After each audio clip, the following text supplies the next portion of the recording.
Doctor صاحب یہ ارشاد فرمائیے کہ جن لوگوں نے یہ دشمنی کی اور کربلا کا معرکہ جو ہے وہاں تک بات چلی گئی، وہ کلمہ بھی پڑھتے تھے، اور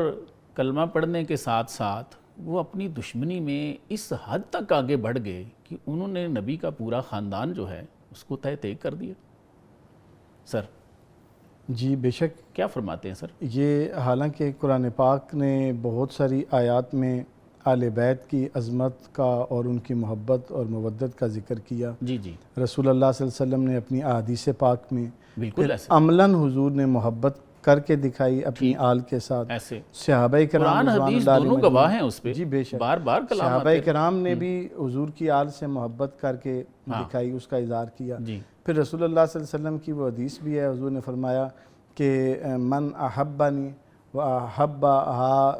زین و اباہما و امہما کانا معیہ فی درجتی فی الجنہ، جی، کہ جو مجھ سے محبت کرتا ہے، جو ان دو سے حسنین سے محبت کرتا ہے، ان کے ماں سے، ان کے باپ سے محبت کرتا ہے، وہ جنت میں میرے ساتھ میرے درجے میں ہوگا۔ اب یہ سارے کلام وارد ہونے کے باوجود رسول اللہ صلی اللہ علیہ وسلم کی آل کے ساتھ فوراً 30-40 سال کے عرصہ کے بعد حضور سے پردہ فرمانے کے بعد یہ ایسا سلسلہ شروع ہوا کہ جو پھر تھما نہیں، کم سے کم 2 صدیوں تک جو رکا نہیں۔ صحیح، اس میں بڑے بڑے جلیل القدر ہستیوں کو، نفوس قدسیہ کو تکلیف میں بھی اور عذاب میں بھی اور سزا میں بھی گزرنا پڑا، لیکن انہوں نے حضور کی آل کو شہید کیا۔ کربلا تو بہت بڑا مارکہ ہے، نو ڈاؤٹ، اس میں امام علی مقام کو ایک سرٹن ٹائم میں ایک خاص پوزیشن میں لا کر جو ہے وہ آپ کو بے سر و سامانی کی حالت میں جو ہے وہ مجبور کر کے آپ کو شہید کیا گیا۔ اس کے علاوہ بھی آل پاک کو نہ صرف جو وہاں تھے، ان کی ریاست سے جو باہر نکلے، اب عبداللہ شاہ غازی رحمۃ اللہ علیہ کراچی میں ابھی حسنی سادات ہیں، وہاں سے جو ہے وہ لشکر بھیج کر ان کو یہاں شہید کیا گیا۔ یہ کیا وجہ ہے؟ کس درجہ یہ خائف تھے اس بات سے کہ یہ اہل بیت جدھر جاتے ہیں لوگ ان کے گرویدہ ہو جاتے ہیں۔ اللہ رب العزت نے انہیں وہ عزت عطا فرمائی ہے، وہ کردار عطا فرمایا ہے کہ ان میں چاہے وہ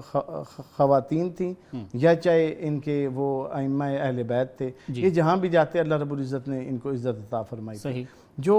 شاہان عالم تھے ان کو یہ خطرہ تھا کہ کسی وقت بھی اگر یہ ہمارے خلاف کھڑے ہوتے ہیں تو ہماری سلطنت جاتی ہے، لوگ ان کے ساتھ کھڑے ہو جائیں گے، لوگ ان کے ساتھ کھڑے ہو جاتے ہیں۔ دوسری چیز یہ تھی کہ انہوں نے فضا بھی قائم، ایک تو یہ وجہ تھی اقتدار کا خطرہ تھا، دوسری وجہ یہ تھی کہ یہ خود بھی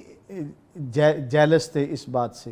اور لوگوں میں یہ ایک فضا ہموار کر دی تھی کہ جو لوگ اہل بیت کی مجالس میں نہیں بیٹھے تھے انہیں یہ بتایا جاتا کہ یہ اس طرح کرتے ہیں، یہ یوں کرتے ہیں، ان کے خلاف بھڑکایا جاتا۔ خود آپ دیکھیں کہ امام ابو حنیفہ رحمۃ اللہ علیہ آپ کو عباسی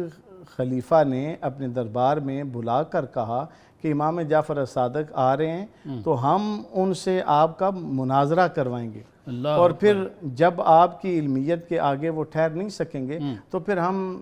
اہل بغداد کو بتائیں گے کہ آپ ان کے پیچھے ہیں اور ان کے ساتھ آپ لگے ہوئے ہیں۔ وہ تو پھر امام ابو حنیفہ کا جب ان سے مناظرہ ہوا اور اس میں وہ آپ دل دے بیٹھے اور پھر عباسی خلیفہ کو چھوڑ کر امام صاحب کے ساتھ چل پڑے، تو یہ ایک تسلسل ہے، اور وہ ایک میں یہ سمجھتا ہوں کہ ہم اس دور میں واپس نہیں جا سکتے، لیکن جو ظلم ہے اس کا تذکرہ کر سکتے ہیں۔ بالکل کہ اہل بیت کے ساتھ، خانوادہ رسول کے ساتھ ایک 1.5-2 صدی پر محیط بربریت اور ظلم کا تسلسل رہا ہے، اور شاہان عالم اللہ کی بارگاہ میں اس کے جواب دیں۔ بالکل ایسے، بالکل ایسے۔